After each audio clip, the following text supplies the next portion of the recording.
Hey guys, what's up? Hi everyone, a very good morning to all of you. Hi everyone. Good morning, good morning. Is it morning or afternoon? Good afternoon, everyone. So guys, I wanted to ask one thing that did you get the SMS for this class? क्या आपको इस class का SMS आया था?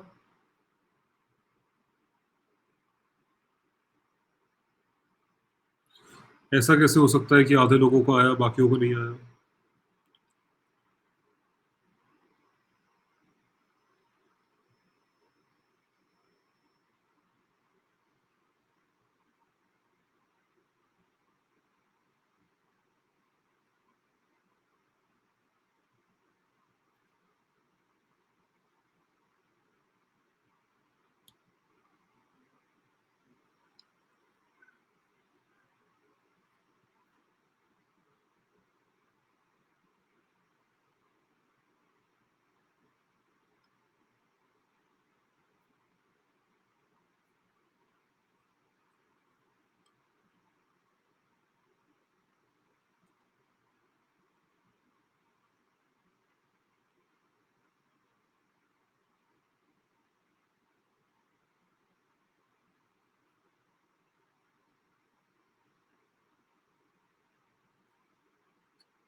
Guys, कल मैंने PDF upload करा तो था इसका. I uploaded the PDF. Did you not find it?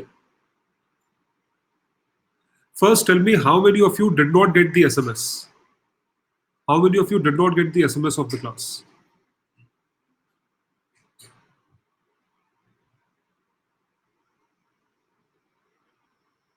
So how did you join? I mean, did you know about the class or you just randomly joined?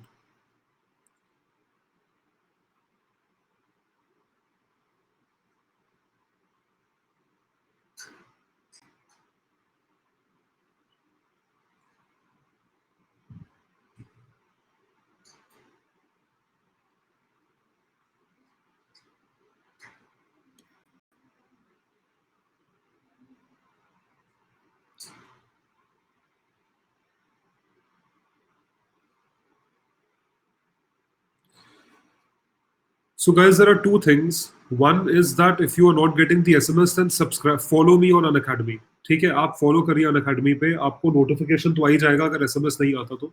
And I'll also let the backend team know about SMS not reaching all of you, because there are many registrations in this class, but I don't know why you haven't received the SMS.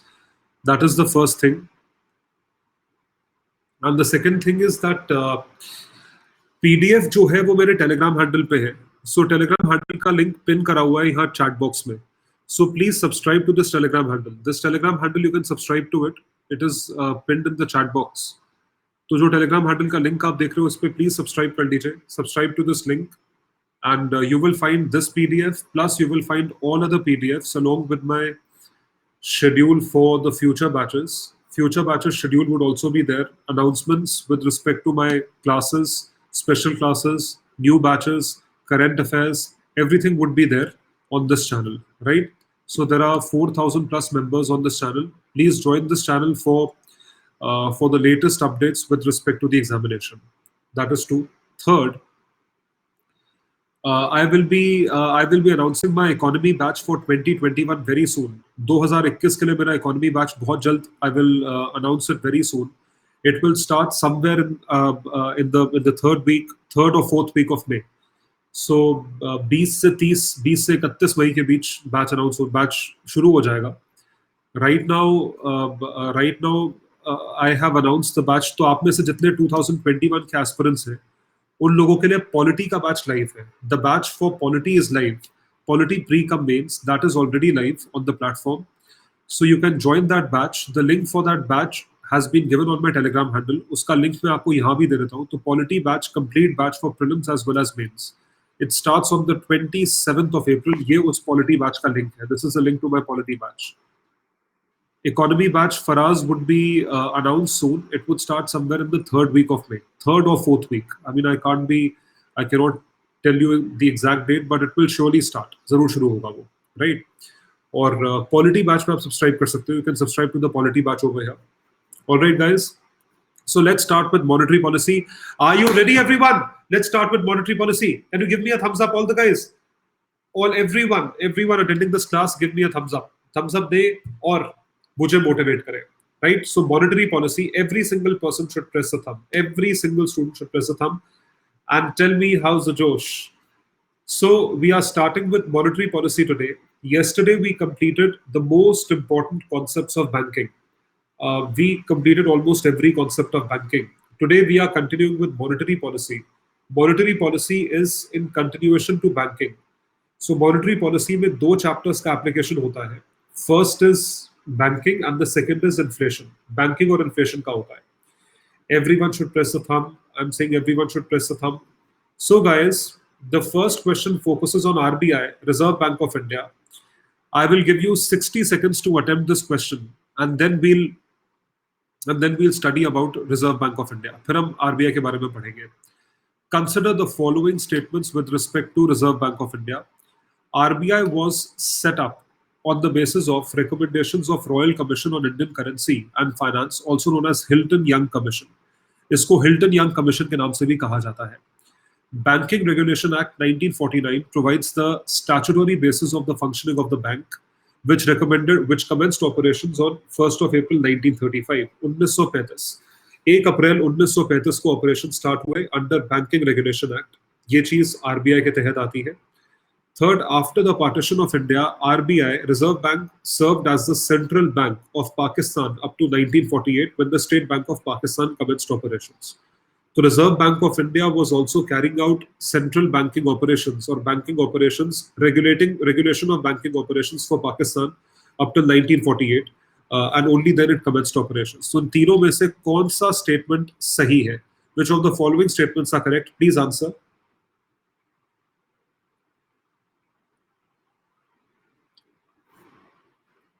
इतना divided opinion कैसे आ रहा है भाई?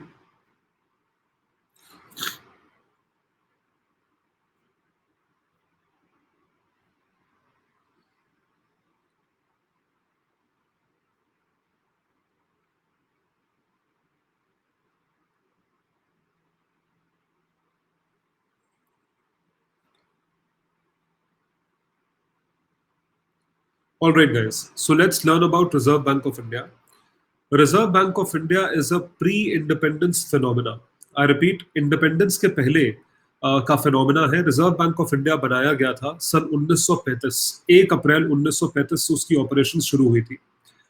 Reserve Bank of India का जो recommendation है वो आया था एक ब्रिटिश कमीशन से. So there were 2 people by the name of Hilton and Young who had recommended that there should be central banking operations. कि भारत में सेंट्रल बैंकिंग ऑपरेशंस होनी चाहिए और सेंट्रल बैंक की ऑपरेशंस का सबसे बड़ा ऑब्जेक्टिव रहेगा regulation of the rest of the banks. बाकी के बैंक्स का रेगुलेशन किस तरीके से होना चाहिए. इस चीज को मद्देनजर रखते हुए आरबीआई यानी रिजर्व बैंक ऑफ इंडिया, जो कि बाकी के बैंक्स का रेगुलेटर है, it is not a bank, it is a regulator of the banks, was started. So RBI is the central bank of the country. Central banks are a relatively recent innovation, and most central banks as we know them today were established around the early 20th century. They were established around the early 20th century. All of us know about the same. RBI was set up on the basis of recommendations of the Hilton-Young Commission. This was the commission that had recommended to make a central bank in India. RBI Act of 1934, very, very important. Very, very important. According to RBI Act of 1934, the Reserve Bank of India was created, or Reserve Bank of India started with operations. तो अगर मैं ये बोलूं that Reserve Bank of India is a statutory body, I repeat, Reserve Bank of India is a statutory body. Is that statement true or false? क्या वो statement true है या false है? बता सकते हो? Is it a statutory body or not? Please tell me. Is RBI a statutory body or not? It has been created as per a statute. एक statute के तहत बनाया गया है. क्योंकि वो एक स्टैट्यूट के तहत बनाया गया है, इस वजह से उसको स्टैट्यूटरी बॉडी कह सकते हैं. It has been made according to a law. The name of the law is RBI act of 1934. It provided the statutory basis on the functioning of a bank. It consisted of the entire operations of the bank, which commenced operations on 1st of April 1935. 1 अप्रैल 1935 को ये चीज बनाई गई थी, RBI Act of 1934. Please remember this. So when we talk about RBI Act, right? So there is one common misconception amongst the students. Please don't get confused. RBI के operations 1 अप्रैल 1935 को शुरू हुए थे. इसका मतलब ये नहीं है कि RBI Act जो है गवर्नमेंट ऑफ इंडिया एक्ट 1935 के तहत बनाया गया था. डोंट गेट कंफ्यूज्ड, क्योंकि नॉर्मली उस टाइम पे government of India act 1935 was the last law of British India. तो मैक्सिमम प्रोविजंस जो है गवर्नमेंट ऑफ इंडिया एक्ट के हम बोरो करते हैं. इसलिए because of the confusion of year, 1935 government of India act का ईयर है, 1935 आरबीआई ने ऑपरेशन स्टार्ट करे, तो स्टूडेंट्स को लगता है कि गवर्नमेंट ऑफ इंडिया एक्ट 1935 के तहत आरबीआई बनाया गया था, जो कि गलत है. So please don't get confused. It is not the government of India act 1935. It is the RBI act of 1934 according to which this was created. ये चीज क्रिएट करी गई थी. What was created? It was the Reserve Bank of India was created. RBI Act of 1934. Hence, it is a statutory body because we know that there is a statute. So, what is the objective, or what is the jurisdiction of work? What is the domain of work of Reserve Bank of India? RBI was constituted to regulate the issue of banknotes. Banknotes कितने regulate करने चाहिए, या banknotes को issue किस तरीके से regulate करना चाहिए, ये RBI के हाथों में होता है. This is in the hands of Reserve Bank. To maintain reserves with a view to securing monetary stability. Highly important. Monetary stability को अगर ensure करना है, इसका मतलब market में money supply कितना है. How much is the money supply in the economy? As in, what is the demand and supply of money? If the money supply is too high, it would lead to high inflation. अगर money supply बहुत ज़्यादा है, तो क्या उसकी वजह से महंगाई बढ़ेगी? अगर market में पैसा ज़्यादा घूमता है, तो क्या उसकी वजह से inflation बढ़ेगा? Would it lead to high inflation?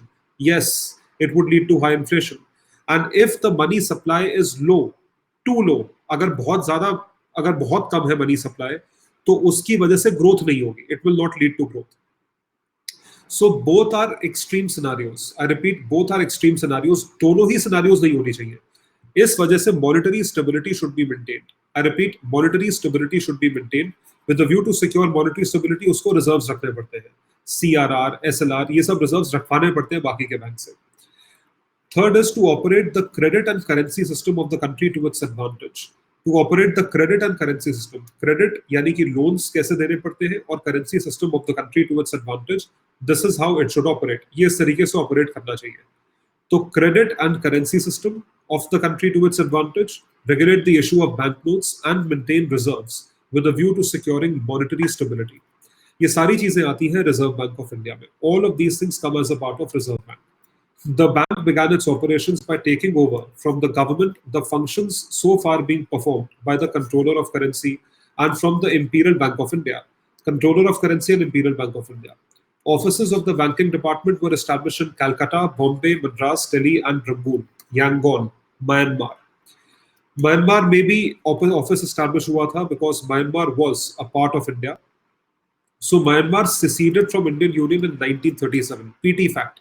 Myanmar जो है वो भारत से जुदा हुआ था 1937 में. In 1937 it separated from India, but the Reserve Bank continued to act as a central bank for Burma till Japanese occupation of Burma up till 1947. इस चीज को ध्यान रखिएगा कि बर्मा की सेंट्रल बैंकिंग ऑपरेशंस हमारे रेगुलेटर के हाथ में थी, जो कि रिजर्व बैंक ऑफ इंडिया है. After the partition of India, the Reserve Bank served as the Central Bank of Pakistan up to June 1948. Central Bank of Pakistan up to June 1948 when the State Bank of Pakistan commenced operations. तो पाकिस्तान क्योंकि नई country बनी थी, they did not have resources. So Indian Reserve Bank was acting as their controller till 1948. So Central Bank of Pakistan commenced operations. The bank, which was originally set up as a shareholders bank, was nationalized in 1949. ये 1949 में nationalise किया गया था.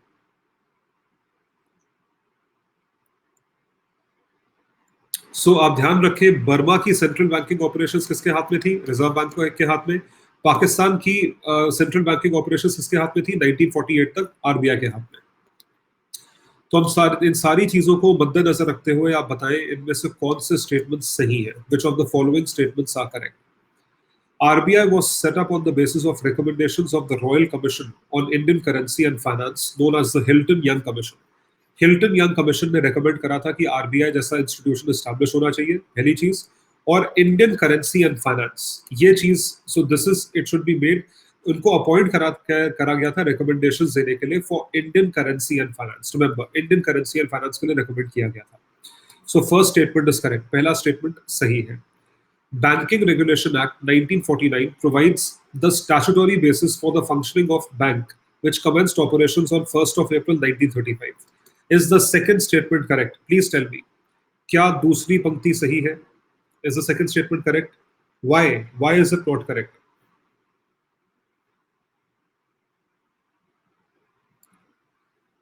This statement is incorrect. ये statement गलत है. Because it was established according to the RBI Act of 1934. Second statement is incorrect. After the partition of India, Reserve Bank served as the central bank of Pakistan up to 1948, when the State Bank of Pakistan commenced operations. State Bank of Pakistan ने operations को commence किया था. बिल्कुल सही बात है. It commenced operations in 1948. Up till then, RBI served as their central bank, in India. So third statement is also correct. 1 and 3 are correct. C is the right option. C जो है वो सही option है.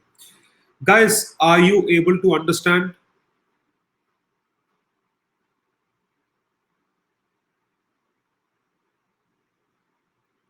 क्या आप लोग समझ पा रहे हैं? Everyone? इसी बात पे दूसरे सवाल पे आते हैं. The second question. Reserve Bank of India.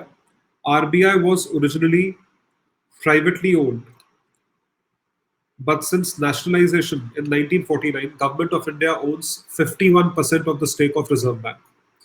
Is the first statement correct? क्या भारत सरकार 51% हिस्सा आरबीआई में ओन करती है?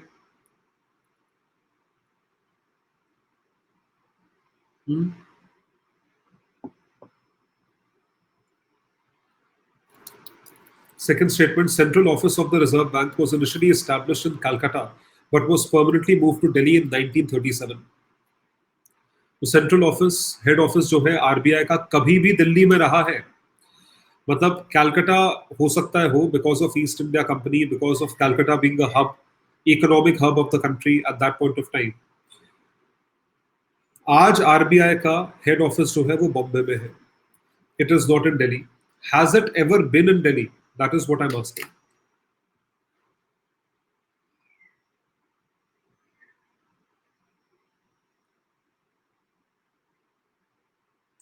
It has never, never, ever, ever, ever, never, ever, ever, ever been in Delhi. So let's have a look. RBI के बारे में सीखते हैं. क्या खास बात है? अमोघावर्ष, अमोघावर्ष आर, तुम पहचान गए? तुम्हें पहचान है जर्नलिस्ट की? RBI, reserve Bank of India. So when we talk about Reserve Bank of India, Reserve Bank of India was established on 1st of April 1935 in accordance with the provisions of the RBI Act of 1934. तो RBI Act of 1934 के तहत ये बनाया गया था. इसमें कोई revolution तो है नहीं. This is a very basic thing. Central office of the bank was initially established in Calcutta, but was permanently moved to Mumbai in 1937. Central office is where the governor sits and where policies are formulated. Very, very important. Central office बोल लीजिए, head office बोल लीजिए, headquarters बोल लीजिए, जहां पे governor बैठते हैं और पॉलिसीज को फॉर्मुलेट करते हैं. This is what they do. RBI governor at present is Shaktikanta Das, who is the 25th governor. He has been appointed for a term of 3 years. 3 साल के टर्म के लिए उनको अपॉइंट किया गया है. So he has been appointed after Urjit Patel voluntarily resigned from the post. I repeat, Urjit Patel voluntarily resigned from his post. Shaktikant Das was elevated to the level of being the governor of Reserve Bank. Reserve Bank's affairs are governed by a central board of directors. तो देखिए, एक तो होता है governor, सबसे ऊपर होते हैं गवर्नर. गवर्नर के नीचे होता है डेप्यूटी गवर्नर, उसके नीचे होते हैं central board of directors. The board is appointed by Government of India in keeping with the RBI Act. They are appointed or nominated for a period of 4 years. ये सब लोग अपॉइंट या nominate करे जाते हैं भारत सरकार द्वारा. Though originally privately owned, since nationalization in 1949, the Reserve Bank is fully owned by the Government of India. RBI जो है वो पूरी तरीके से भारत सरकार के अंडर आता है. भारत सरकार की ओनरशिप है RBI पे. This is something that you have to remember. Nationalization in 1949. Reserve Bank is fully owned by the government of India. ये याद रखिएगा, रिजर्व बैंक जो है वो पूरी तरीके से भारत सरकार द्वारा ओन्ड है. You have to remember this. So correctness of these statements have to be vouched. RBI was originally privately owned, but since nationalization in 1949, Government of India owns about 51% of the stake. Bharat सरकार जो है वो 51% से stake नहीं, 100% stake हिस्सा own करती है. This statement is incorrect. ये स्टेटमेंट गलत है. और दूसरा है, the central office of RBI was initially established in Calcutta but was permanently moved to Delhi in 1937. It never moved to Delhi. It was always in Bombay after being in Calcutta. Second statement is also incorrect. 1 and 2, both statements are incorrect. Answer is D for Delhi. Neither 1 nor 2.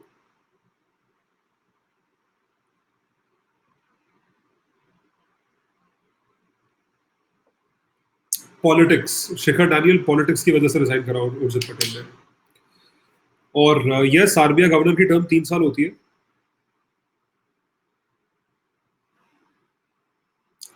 तो डिम्पल चड्डा last point ये कह रहा था, the last point said that जो board of directors है उनको appoint करा जाता है गवर्नमेंट ऑफ इंडिया द्वारा 4 साल के पीरियड के लिए. ये चीज है.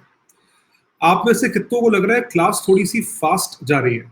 मतलब मेरे हिसाब से तो इस टाइम तक आते आते आपकी जो level of the level of things that you are ingraining, that should have definitely increased. at least जो 2020 में दे रहे हैं उनकी तो बात ये है, थोड़ी तो अपनी स्पीड बढ़ाओ भाई. ऐसे तो चलेगा नहीं. मतलब इससे slow many, this is the slowest that I can be. और ये स्पेशल क्लास है. This is for revision. ये रिविजन के पर्पसेस के लिए है. आप प्लीज अपना थोड़ा गेम बढ़ाइए. Increase your energy levels, increase your speed, increase your grasping levels, और I want your undivided attention. पूरा आपका फोकस मेरी तरफ और स्क्रीन की तरफ होना चाहिए.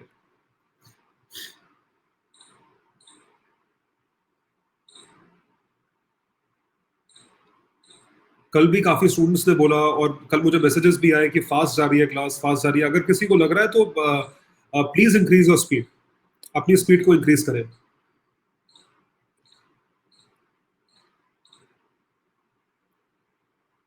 So, fulfilling its role as the central bank of India, Reserve Bank performs multiple functions. RBI कई सारे functions perform करता है. Which of the following functions are performed by the Reserve Bank of India? इनमें से कौन से functions जो है Reserve Bank of India perform करता है? सोच समझ के बताइएगा. The first statement states, formulates, implements and monitors both the fiscal policy. ये fiscal policy को monitor करता है, implement करता है. It manages the FEMA, Foreign Exchange Management Act 1999. FEMA को मैनेज करता है. It performs merchant banking function for the central and the state governments. It also acts as their banker. उसके banker की तरह भी एक्ट करता है. क्या चीज सही लग रही है आपको?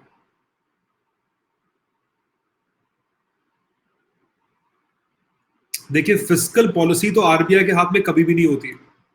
दिस इज समथिंग तो all of you should know. ये तो आप सबको पता होना चाहिए.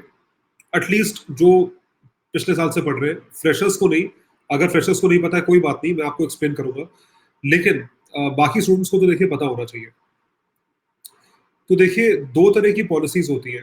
The first is fiscal policy and the second is monetary policy. दोनों पॉलिसीज का ऑब्जेक्टिव सेम होता है. आई रिपीट, दोनों पॉलिसीज का ऑब्जेक्टिव सेम है.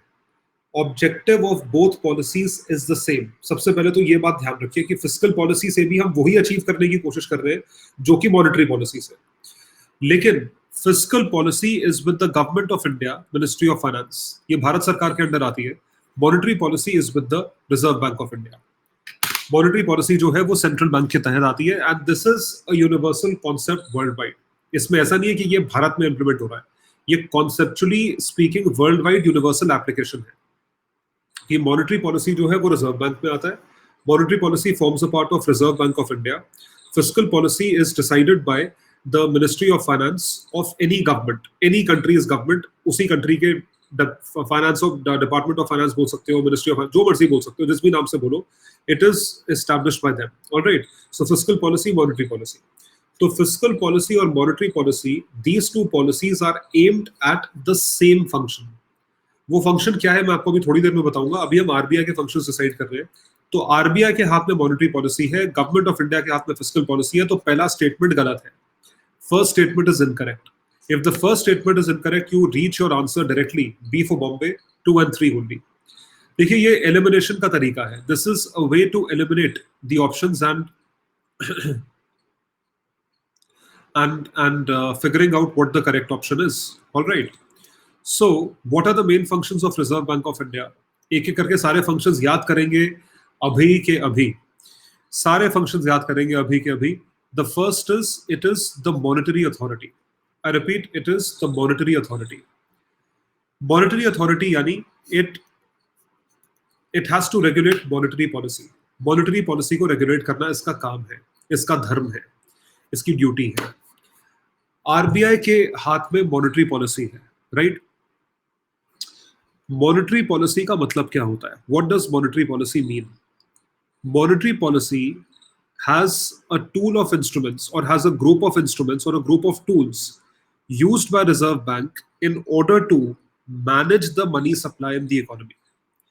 अर्थव्यवस्था में कितना पैसा घूमता है, कितना शुल्क घूमता है, कितना शुल्क रहता है लोगों के हाथ में, वो सारी की सारी चीजें डिसाइड होती है आरबीआई द्वारा। मतलब अगर मैं आज की डेट में मान लीजिए अपनी इनकम का 10% खर्च कर पा रहा हूँ, I am able to spend 10% of my income on groceries, on travel etcetera. In that case what I am not spending because I have money, वो तो है, लेकिन I am able to spend because RBI is allowing me to spend. आप ये समझो, अगर आप पैसा खर्च कर पा रहे हो तो आरबीआई आपको अलाउ कर रही है कि आप खर्च करो।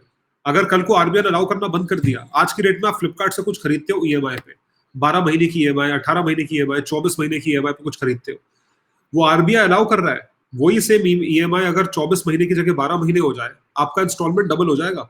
और जिस दिन आपका इंस्टॉलमेंट डबल हो गया, आप खरीदना बंद कर दोगे, बिकॉज आप अफोर्ड नहीं कर पाओगे उस चीज को। Are you getting the point?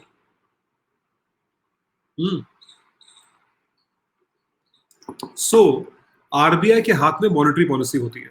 Monetary policy का मतलब है कि मार्केट में मनी सप्लाई को मेंटेन करना है।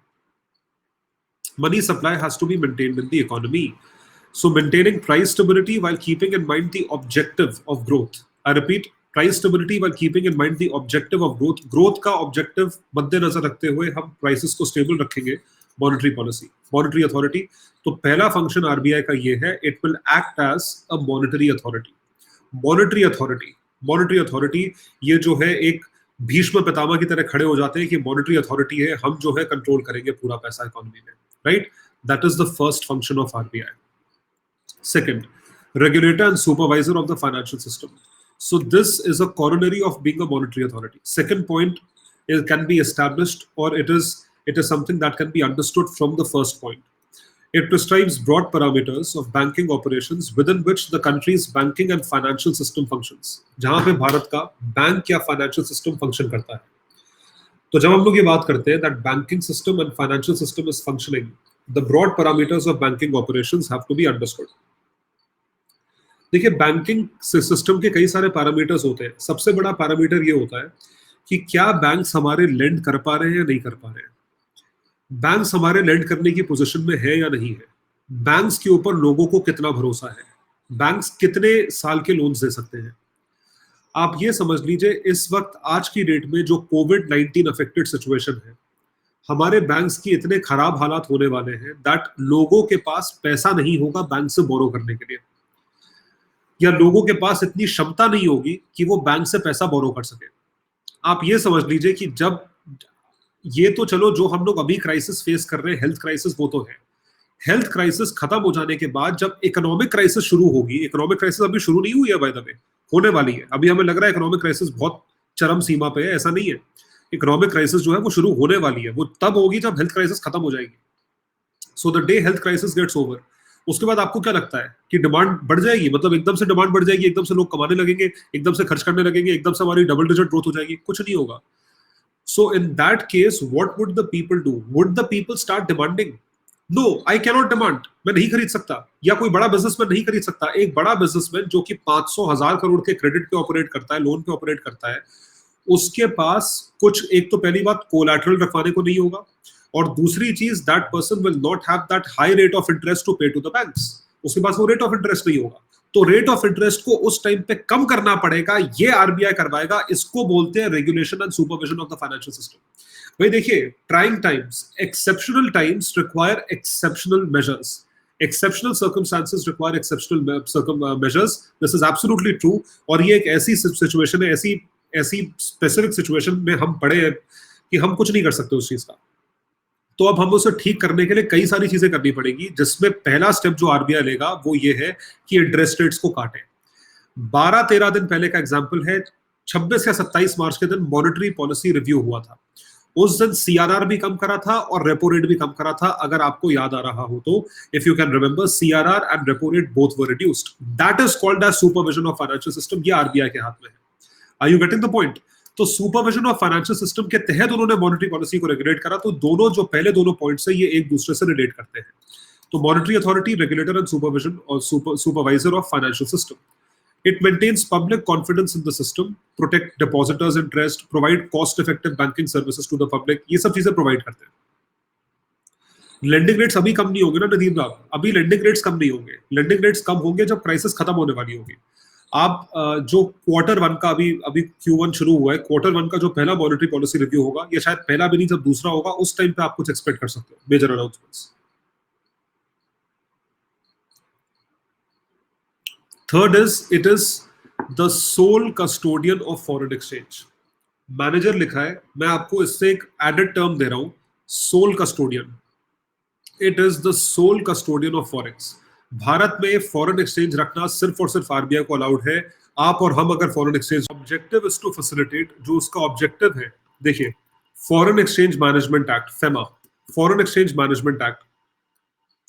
जब हम फॉरेन एक्सचेंज मैनेजमेंट एक्ट की बात करते हैं, तो फॉरेन एक्सचेंज मैनेजमेंट एक्ट के तहत फॉरेक्स को मैनेज करना, फॉरेन एक्सचेंज को मैनेज करना, ये आरबीआई की रिस्पॉन्सिबिलिटी है। This is the responsibility of Reserve Bank of India. So when we talk about RBI responsibility, it is FEMA, foreign exchange management act.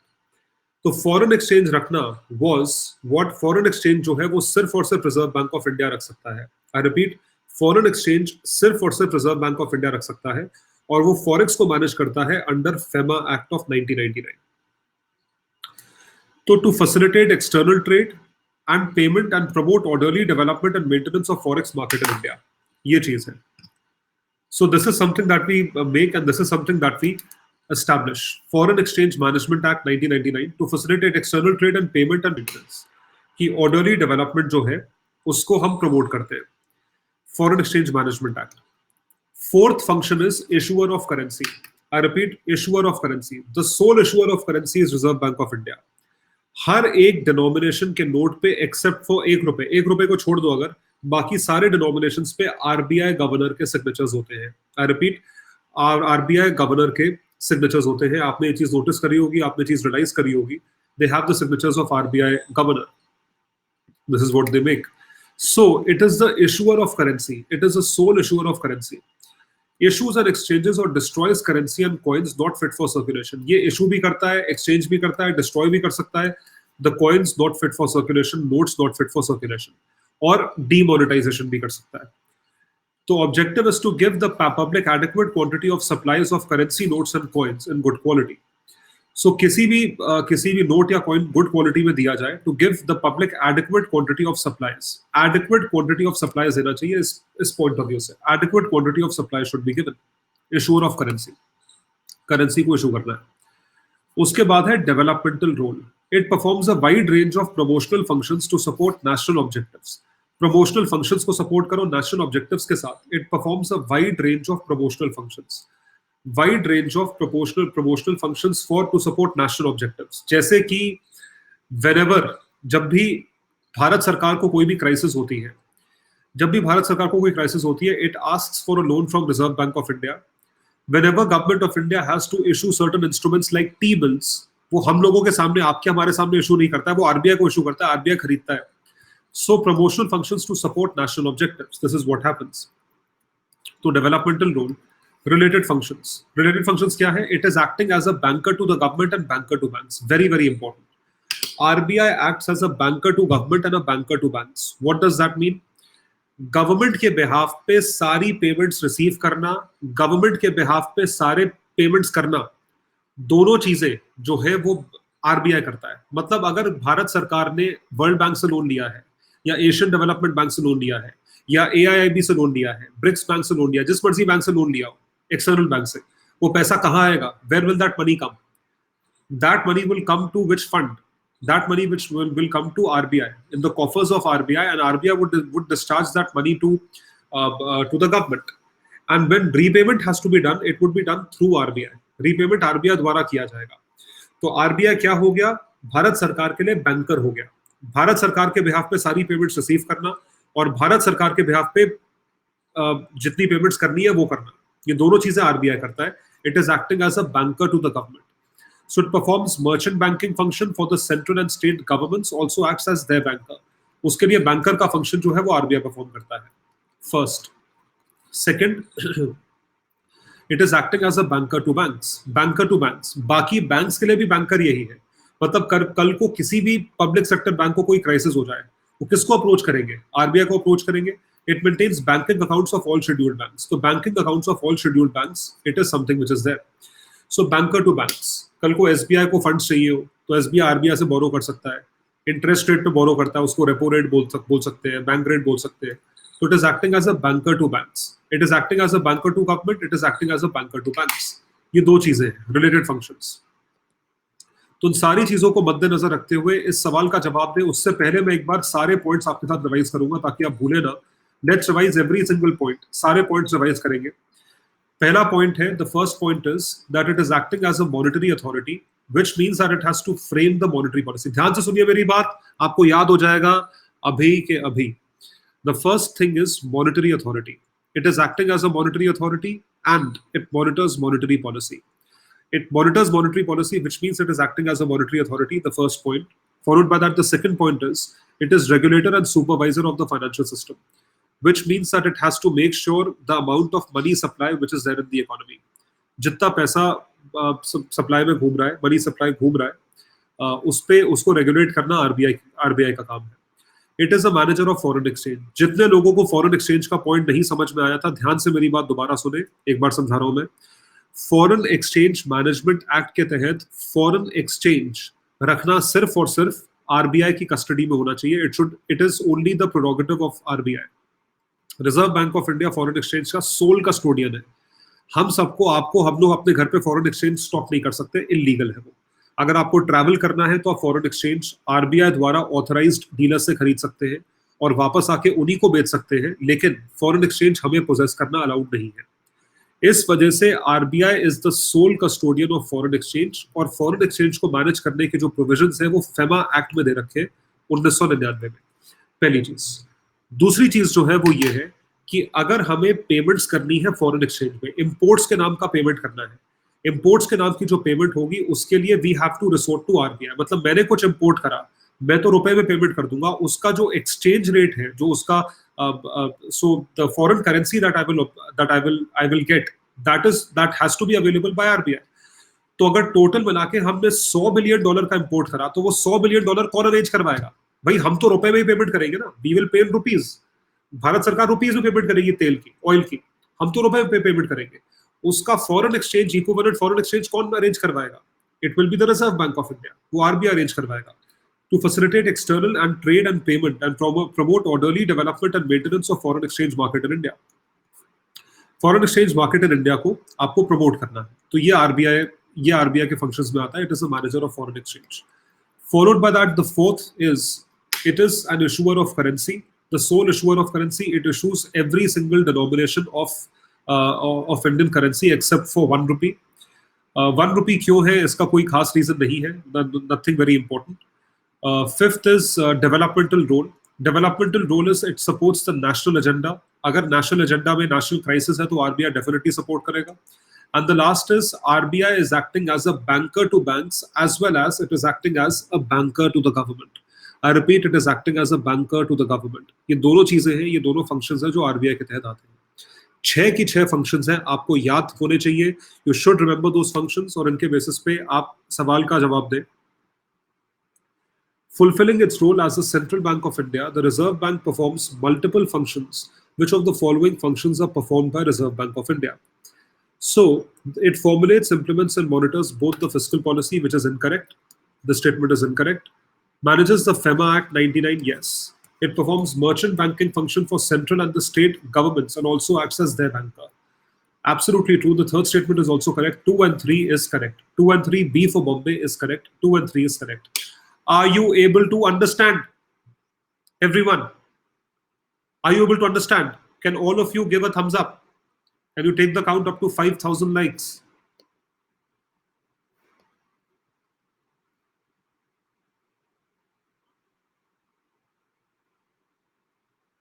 Every single student has to press the thumb at least once.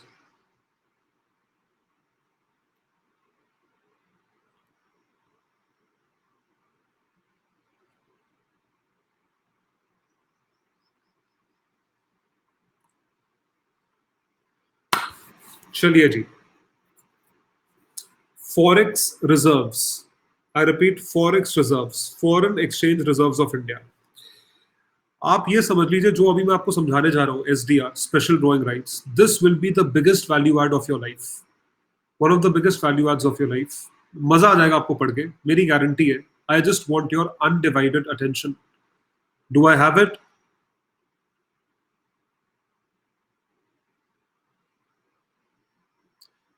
Every single student shall press the thumb. हर एक student thumb press करेगा कम से कम एक बार. Statements देखिए. Consider the following statements with regard to foreign exchange reserves of India. RBI acts as the custodian of forex reserves in India. किसकी तरह act करता है? Custodian of forex reserves in India. Custodian है forex का भारत में RBI. Forex reserves consist of foreign currency assets, gold and special drawing rights. दूसरा statement है. India currently has forex reserves of around $404 billion, which stands at 8th position globally.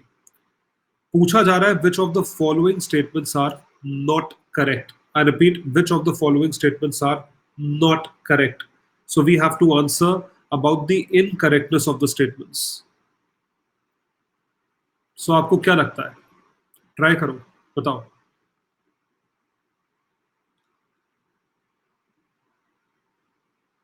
हमेशा paper में देखते हैं ना, नोट करेक्ट, इसको circle कर दीजिए. आपने कभी भी मेरी क्लास अटेंड करी हो, मेरी आदत है मैं इसको सर्कल कर देता हूँ. इससे मुझे भी याद रहता है. So that I will never be able to make a mistake. Rather, I should not make a mistake. ये तो सिली मिस्टेक से भी ज्यादा सिली है.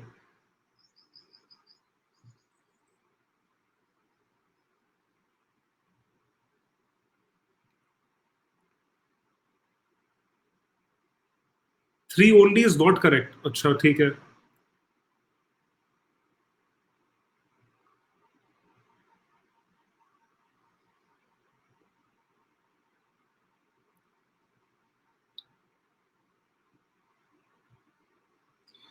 आप में से कितने लोगों को स्पेशल ड्राइंग राइट्स का मतलब नहीं पता?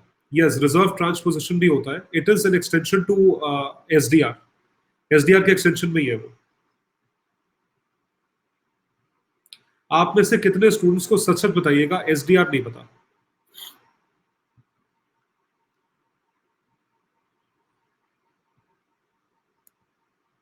मेरी बात सुनिए बहुत ध्यान से. Listen to me very very very carefully. So, Reserve Bank is the custodian of country's forex reserves. Bharat के फॉरेक्स रिजर्व का कस्टोडियन कौन है? Reserve bank. ये मैंने आपको अभी थोड़ी देर पहले ये बताया था. पिछले क्वेश्चन में मैंने आपको ये स्टेटमेंट बताया था. इसको कर लीजिए अपने दिमाग में fit. That RBI is the sole custodian of forex reserves and is vested with the responsibility of managing their investment. The legal provisions governing management of forex reserves are laid down in RBI Act of 1934. RBI Act of 1934 ये क्या करता है? It is managing the forex reserves. It is laid down over here. Forex reserves of India consist of 4 categories. 4 categories है.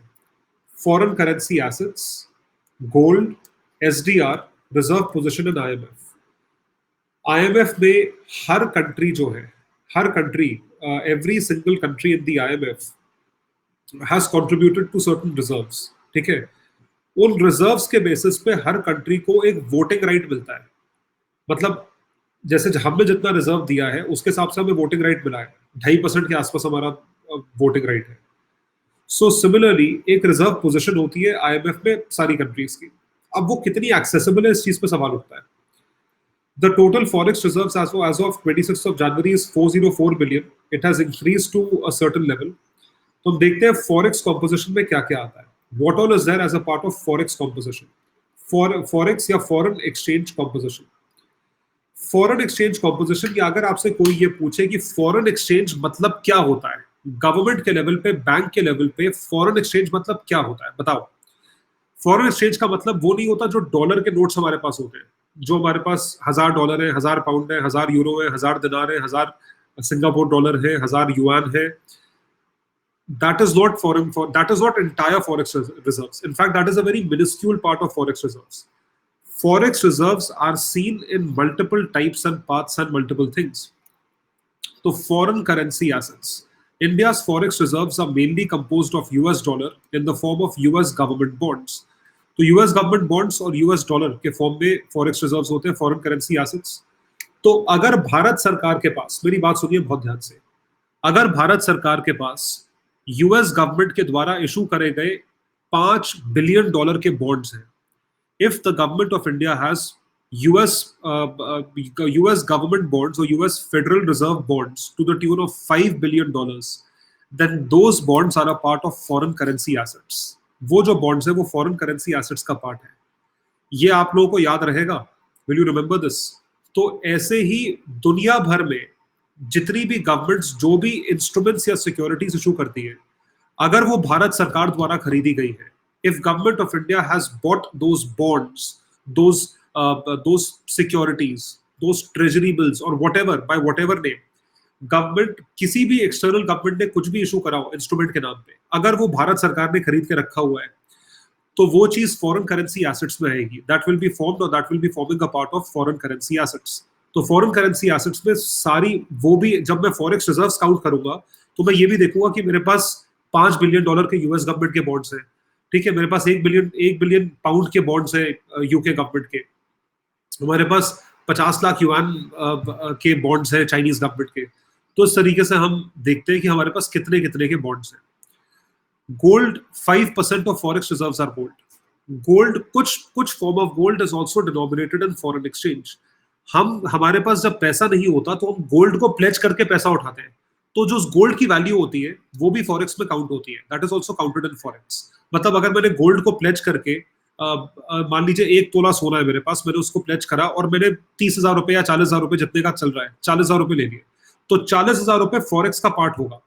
अगर मैंने gold को pledge करके मान लीजिए $500 ले लिए, तो $500 जो है वो फॉरेक्स का पार्ट होगा। Remember this.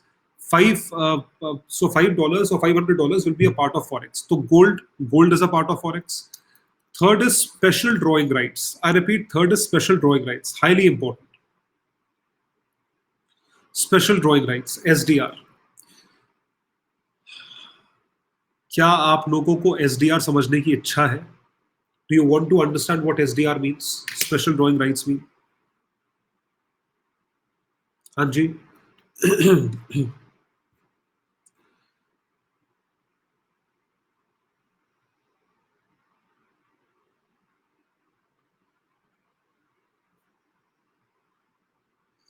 समझो मेरी बात को, ध्यान से समझो। Understand it very very very carefully.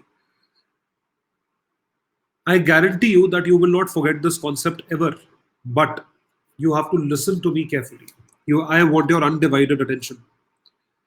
So when we talk about special drawing rights, SDR, जब हम लोग SDR की बात करते हैं, तो SDR is basically what? SDR is a kind of a currency of IMF. IMF की करेंसी है SDR, ठीक है? IMF की करेंसी है SDR.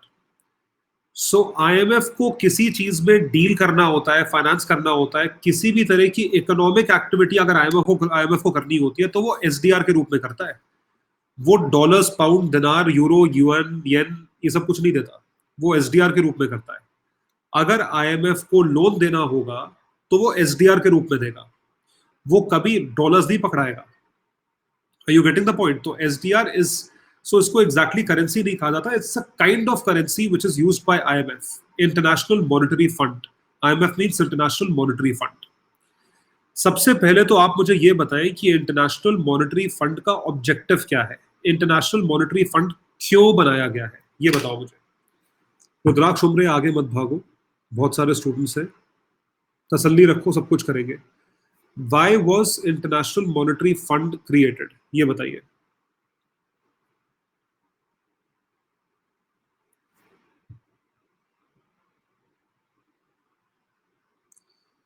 International Monetary Fund was created to maintain stability in the economy, कि इकोनॉमी में stability maintain करनी है। इकोनॉमी में स्टेबिलिटी मेंटेन करना इतना मुश्किल काम है क्योंकि ग्लोबल इकोनॉमी है, इट इज नॉट वन और टू कंट्रीज इकोनॉमी। हमसे तो अपनी इकोनॉमी में स्टेबिलिटी मेंटेन नहीं हो रही, IMF को ग्लोबल इकोनॉमी में स्टेबिलिटी मेंटेन करनी है। सोचिए कितना भारी काम है। So when we talk about this कि स्टेबिलिटी मेंटेन करनी है इकोनॉमी में, it is a very very very difficult task. So when we talk about maintaining stability in the economy, is would the IMF be able to do it? IMF को इस objective के साथ, इस mindset के साथ बनाया गया था, इस चीज को ध्यान रखिएगा। It was made because of this mindset. So when we talk about IMF in this particular case, जब हम इंटरनेशनल मॉनेटरी फंड की बात करते हैं, तो इंटरनेशनल मॉनेटरी फंड को इस चीज को ध्यान में रखते हुए बनाया गया था। तो उस वजह से IMF का काम ये है कि अगर कोई इकोनॉमी डिस्टेबलाइज हो जाए, if any economy destabilizes, or if any economy if any economy is not functioning the way it was supposed to function, तो उस केस में क्या किया जाए? IMF उस इकोनॉमी को बेल आउट करता है। एक वर्ड है बेल आउट। बेल आउट का मतलब होता है उसको पैसे देके उस क्राइसिस से निकालता है। This is the major role of IMF। एक एग्जाम्पल के द्वारा मैं आपको समझाऊंगा, इसको समझने की कोशिश करिएगा। एग्जाम्पल लेते हैं ग्रीस का, ठीक है, क्योंकि ग्रीस ने ऐसी क्राइसिस फेस करी है 2011 में, 2012 में Greece has faced such a crisis. So Greece is a country in Europe, southern part of Europe. It's a beautiful country. Greece was facing this immense crisis of not having money, and even after that, the demand was high, the inflation was skyrocketing. So Greece needed money. Greece को पैसा चाहिए था। तो Greece approached IMF. Greece जो है वो IMF के पास जाकर बोलता है that we need a $50 billion, $50 billion का बेल आउट पैकेज चाहिए। ग्रीस आस्क्ड फॉर $50 billion का bail out package. That is what Greece asked for. $50 billion का बेल आउट पैकेज मांगा ग्रीस ने। IMF ने बोला ठीक है, हम आपको बेल आउट पैकेज देंगे, 50 बिलियन का देंगे, लेकिन आपको $50 billion नहीं मिलेंगे, आपको $50 billion के SDR मिलेंगे। You will get special drawing rights worth $50 billion। तो SDR दे दिए जिसकी वैल्यू $50 billion है, राइट? उसकी वैल्यू $50 billion थी। मेरी बात बहुत ध्यान से सुनना, एक बार में समझ में आएगा ये। अब बहुत सारे स्टूडेंट्स हैं अभी अभी सुनेंगे नहीं, बाद में बोलेंगे रिपीट रिपीट रिपीट रिपीट। एक बार में ध्यान से सुनो मेरी बात, मजा तभी है। So special drawing rights, when we talk about special drawing rights, Greece जाता है IMF के पास और ये बोलता है कि $50 billion का बेल आउट पैकेज चाहिए। IMF उसे $50 billion कमिट करता है, लेकिन 50 बिलियन के नोट नहीं देगा, वो 50 बिलियन का SDR देगा। I repeat, it will give SDR worth $50 billion. All right, SDR worth $50 billion. So when we talk about SDR which has been given for $50 billion, what does it mean? इसका मतलब क्या होता है कि Greece के पास $50 billion का SDR आ गया। ग्रीस इस 50 बिलियन की अवज में, इसके एक्सचेंज में IMF को इंटरेस्ट देगा। It will obviously repay the principal amount. It will also pay interest over and above principal because it is legitimate. देना ही, आपको इंटरेस्ट देना ही पड़ेगा। तो इस चीज को मद्देनजर रखते हुए होता क्या है, what happens in this case, that Greece के पास $50 billion के SDR है, राइट? $50 billion के SDR आते हैं ग्रीस के पास। अब ग्रीस क्या करता है, ये $50 billion जो है चाइना के पास प्लेज करता है। वो जाता है चाइना के पास, बोलता है कि हम, मेरे पास $50 बिलियन की SDR है, तो SDR तो मैं खर्च कर नहीं सकता, मुझे खर्च करने के लिए क्या चाहिए? मुझे करेंसी चाहिए ना, पैसा चाहिए, डॉलर चाहिए, मुझे यूरो चाहिए। I need money, I can't spend SDR। SDR is not acceptable globally, it is a currency which is followed only by IMF। China says, okay, you pledge this, you give this $50 million worth SDR to me, and you take $50 million of cash from me. आप मुझसे $50 billion का cash ले लो और SDR मुझे दे दो. तो China ने ये ले लिया और एसडीआर इससे ले लिया. तो ग्रीस के पास जो लिक्विडिटी कम थी, कम थी ना, $50 बिलियन की लिक्विडिटी चाहिए थी, पैसा चाहिए था, वो ग्रीस के पास आ गया चाइना से. अब ग्रीस जो है 50 बिलियन के लिए चाइना को इंटरेस्ट देगा. It will pay interest to China and it will get it redeemed from China after a certain while. तो ग्रीस अब $50 बिलियन कहीं पे भी खर्च करे, अपने बैंकिंग सेक्टर में खर्च करे, मैन्युफैक्चरिंग में खर्च करे, इंपोर्ट्स के लिए खर्च करे, रीबिल्डिंग ऑफ इकोनॉमी के लिए खर्च करे, इंस्टीट्यूशंस के लिए खर्च करे, लोगों की स्किलिंग के लिए खर्च करे, डिमांड बढ़ाने के लिए खर्च करे. It has to spend on 20 things. Government has to spend on 100 things. So Greece ये सब पैसे खर्च करेगा. जब ग्रीस की रिकवरी शुरू होगी तो वो $50 बिलियन उसके ऊपर सूद यानी कि इंटरेस्ट समेत चाइना को वापस करेगा. चाइना से एसडीआर लेगा और एसडीआर वापस आईएमएफ को दे देगा. It will repay to China with interest. It will take its SDR back और उस एसडीआर को आईएमएफ के पास लेके जाएगा, इंटरेस्ट समेत आईएमएफ को वापस कर देगा. So that is how the system of SDR works. I repeat, that is how the system of SDR works. Special drawing rights का सिस्टम इस तरीके से काम करता है. अब सवाल उठता है क्यों, व्हाई. मेरी बात सुनो. सवाल उठता है क्यों, why do I need to pay interest to everyone. उसका रीजन ये है, आप रीजन सुनिए पहले. रीजन ये है कि आईएमएफ नहीं चाहता कि ग्लोबल इकोनॉमी में मनी सप्लाई जितना है उससे बढ़े. मेरी बात समझिए. ग्लोबल मनी सप्लाई नहीं बढ़ना चाहिए. ग्लोबली मान लीजिए 200 कंट्रीज है, सारी कंट्रीज के पास $1 है, सारी कंट्रीज के पास $1 है, 200 कंट्रीज $1 है, तो मतलब $200 पूरे ग्लोबल इकोनॉमी में घूम रहे हैं. ठीक है, 200 इकोनॉमीज में ग्लोबल इकोनॉमी घूम रहे हैं. That is something which is floating in the global economy. बिल्कुल ठीक है, it is floating in the global economy. अब अगर आईएमएफ ने आपको पैसा दिया, आप पैसा मांगने का, आईएमएफ ने आपको $5 दे दिए, तो आप ग्लोबल इकोनॉमी में मनी सप्लाई और बढ़ा रहे हो. You are increasing the money supply in the global economy. अगर आप ग्लोबल इकोनॉमी में मनी सप्लाई बढ़ा दोगे तो you are increasing global inflation. आप ग्लोबल इन्फ्लेशन बढ़ा रहे हो. Are you getting the point? You are increasing global inflation. अगर आप ग्लोबल इन्फ्लेशन बढ़ा दोगे तो उसे कंट्रोल करना बाद में बड़ा मुश्किल हो जाएगा. It will be very very difficult to control the global inflation a little later. So looking at this scenario, we do not increase global inflation. Global inflation को increase नहीं करा जाता है. क्या चीज करी जाती है? What is done कि आप पैसा ना देके एसडीआर दे दे, और अगर ग्रीस ने चाइना से पैसा ले लिया तो चाइना के पास पैसे कम हुए, ग्रीस के पास बढ़ गए. तो ग्लोबली जो है मनी सप्लाई तो सेम रहा. Globally money supply is the same. Are you getting the point? Globally money supply is the same, so you are not adding anything to the global inflation. आप global inflation में कुछ भी add नहीं करते. So this is something that you have to remember. And the interest rate which China would be given will be some interest rate, and IMF को जो आप ऊपर से देते हो, that is something which is very minuscule. It is not a huge amount, so that would not impact the economy big time. All right. You are getting the much needed liquidity, that is more important, and you are getting this liquidity for over a period of 40-50 years. आपको ऐसा नहीं है कि 2-4 साल में 50 billion चुकाना है, आपको 40-50 साल में चुकाना है. So it is not a very big thing. इस तरीके से स्पेशल ड्रॉइंग राइट्स की फंक्शनिंग होती है. एसडीआर इस तरीके से काम करता है. क्या आप लोगों को समझ में आया? डिड यू अंडरस्टैंड एसडीआर कैसे काम करता है? How does SDR work? Yes, SDR acts as a collateral, कह सकते हो. SDR acts as a collateral.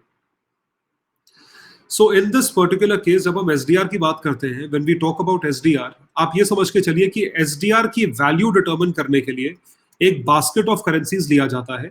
उस बास्केट ऑफ करेंसीज का वेटेड एवरेज निकाल के एसडीआर की वैल्यू कंप्यूट करी जाती है. एक एसडीआर की वैल्यू कंप्यूट करी जाती है on the basis of that SDR.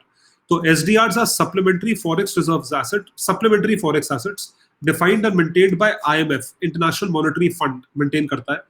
It was created in 1969 to supplement a shortfall of preferred forex reserve assets, namely gold and US dollar.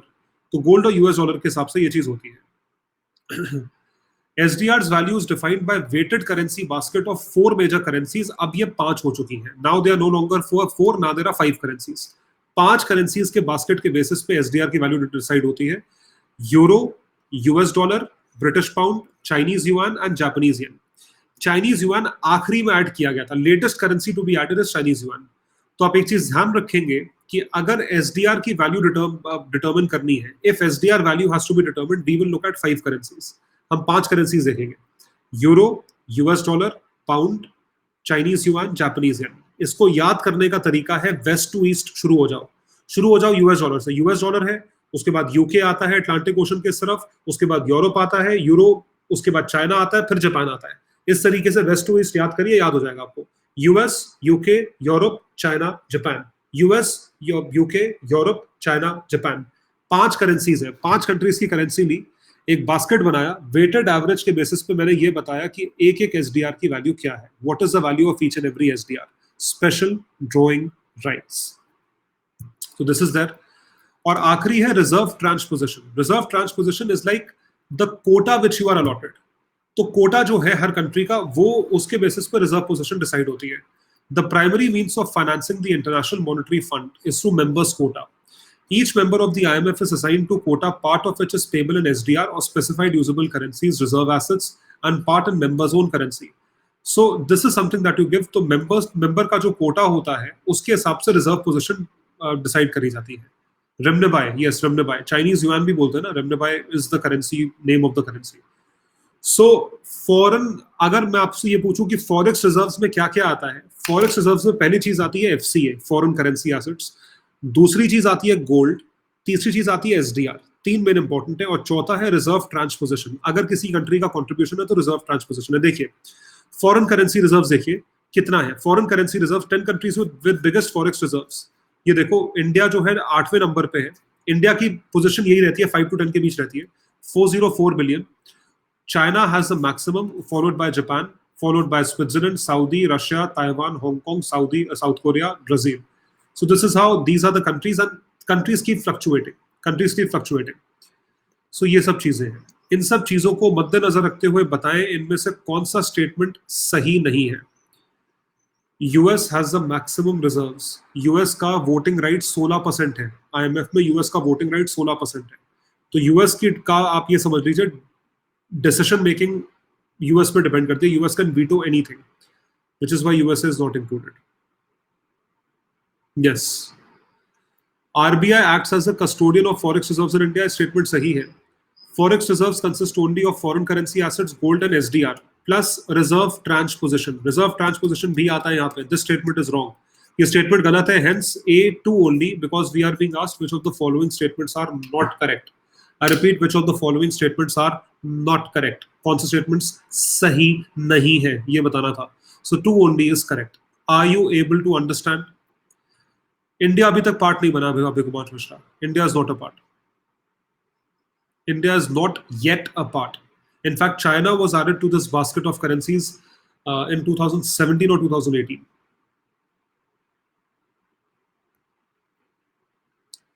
Policy rate पे एक सवाल करेंगे. पॉलिसी रेट, सवाल का जवाब दीजिए. आप लोगों ने टेलीग्राम हैंडल को सब्सक्राइब करा. टेलीग्राम का लिंक दिख रहा है आप लोगों को. Please subscribe to the Telegram handle. मैं लिंक हटा दूंगा यहां से. I am removing the link.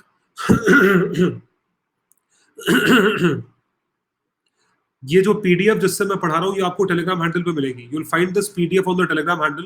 Please subscribe to the Telegram handle everyone.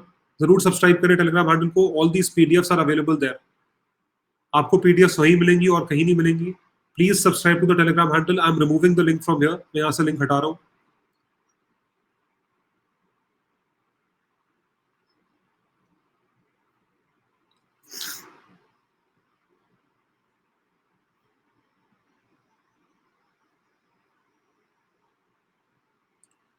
Telegram handle को सब्सक्राइब करें everyone. Subscribe to the Telegram handle.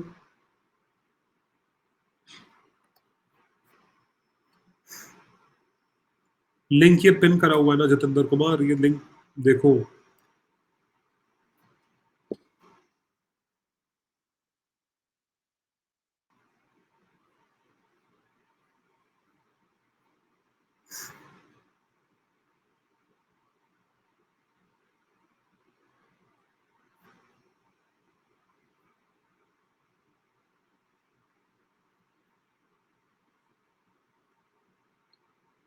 I hope you subscribe to it. ये link है कल की क्लास का. This is part 3 link. ये part 3 का link है. सो पार्ट 3 का लिंक है, इस पे जरूर सब्सक्राइब करें. Same time tomorrow 12:15. Answer this question guys. Policy rate. Policy rate पे सवाल का जवाब दें. पॉलिसी रेट क्या होता है? What is policy rate? Liquidity adjustment facility क्या होती है? पॉलिसी रेट क्या होता है? इसका जवाब दीजिए please.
So Avula, it has to be understood from that very point that अगर कोई उनका जो एक्सचेंज रेट डिस्टर्ब होता है, तो एक्सचेंज रेट डिस्टर्ब होने के बाद भी आप उसे किस तरीके से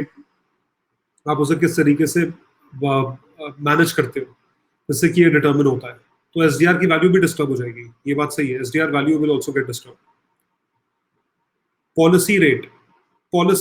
पॉलिसी रेट्स का मतलब होता है interest rates. Policy rate is the key lending rate of the central bank in the country. It is a monetary policy instrument under the control of RBI to regulate the availability, cost and use of money and credit. पैसों और credit loan का जो regulation है वो उसके through होता है. Key lending rate of the central bank. Central bank का मतलब है Reserve Bank of India in a country.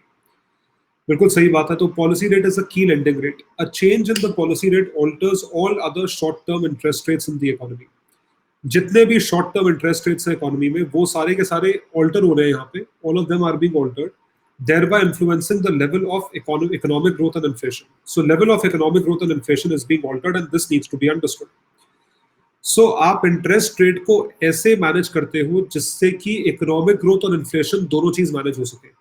अगर एक कम रेट ऑफ इंटरेस्ट होगा, is considered conducive to growth while it generally fuels inflation. This is absolutely true.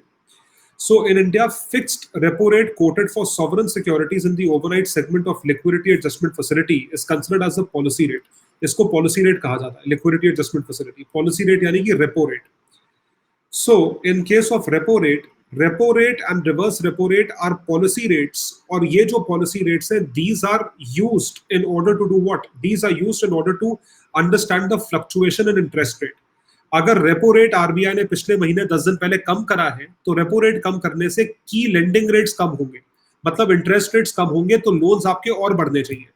In most country policy rate is generally the repo rate, though the nomenclature varies from country to country. For instance in US it is called the federal fund rate. So some countries CRR China और bank rate UK as the main policy rates to influence credit growth. तो basically वो policy rates को अलग अलग reasons की वजह से use करते हैं. They use it for different reasons all together. तो आप एक चीज ध्यान रखिएगा, जब हम लोग लिक्विडिटी एडजस्टमेंट फैसिलिटी की बात करते हैं, LAF liquidity adjustment facility, liquidity को एडजस्ट करने के लिए दो पॉलिसी रेट्स मेनली यूजफुल होते हैं, repo rate, reverse repo rate. Repo rate, reverse repo rate जो है वो मनी सप्लाई को शॉर्ट टर्म में फ्लक्चुएट करते हैं. तो लिक्विडिटी का मतलब क्या होता है? Money supply. लिक्विडिटी मतलब पैसा. लिक्विडिटी को किस तरीके से एडजस्ट करा जाता है, इंक्रीज डिक्रीज कैसे करा जाता है, वो चीज यहां से पता चलती है. रेपो रेट और repurchase rate in the overnight LAF window is the fixed rate at which RBI lends to banks. RBI जो है बैंक्स को पैसा देता है, कमर्शियल बैंक्स को. This is done by RBI by buying government bonds from banks with an agreement to sell them back at a fixed rate. तो ये basically repo rate, this is how repo rate works. ये repo rate इस तरीके से काम करता है. So an increase in repo rate will lead to liquidity tightening and vice versa, other things remaining constant. बाकी की चीजें जब constant रहेंगी, रेपो रेट बढ़ाओगे तो मार्केट में मनी सप्लाई कम हो जाएगा, रेपो रेट कम करोगे तो मार्केट में मनी सप्लाई बढ़ जाएगा. This is how the policy rate works. इस तरीके से पॉलिसी रेट काम करता है. So when we talk about policy rate, in India, fixed repo rate quoted for sovereign securities in the overnight segment of LAF is considered as policy rate. बिल्कुल सही बात है. Repo rate is considered to be a policy rate. Some countries like China and UK use CRR and bank rate as main policy rates. मतलब वो भी उसका purpose यही है, उसका नॉमेनक्लेचर अलग है. उस वहाँ पे CRR बोलते हैं, UK में बैंक रेट बोलते हैं, हमारे यहाँ रेपो रेट बोलते हैं. This statement is also correct.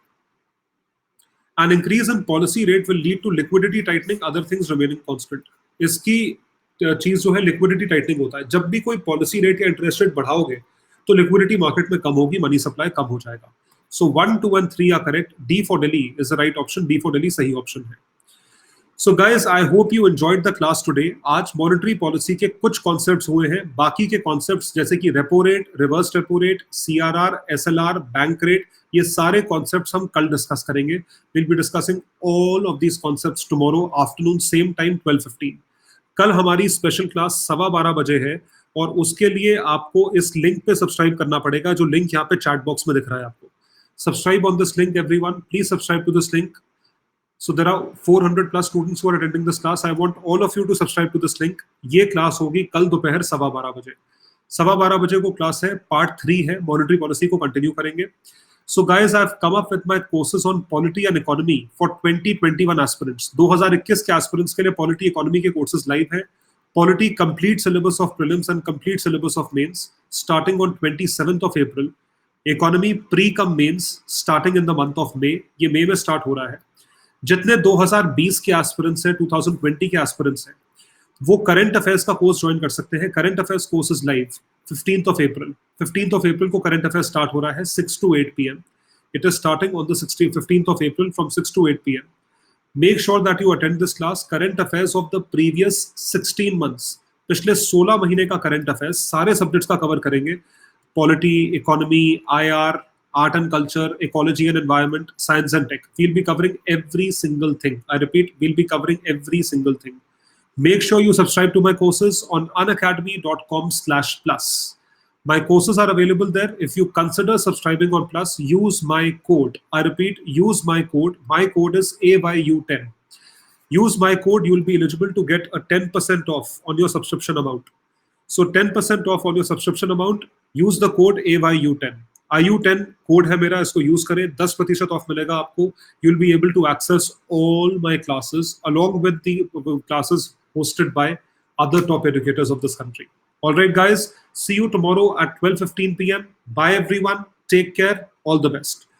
और जितने लोग आज रात की क्लास के बारे में पूछ रहे हैं, आज रात को 9 बजे भी स्पेशल क्लास है पॉलिटी करंट अफेयर्स की, वो भी आप अटेंड कर सकते हो. लिंक आपको मेरी प्रोफाइल पे मिल जाएगा.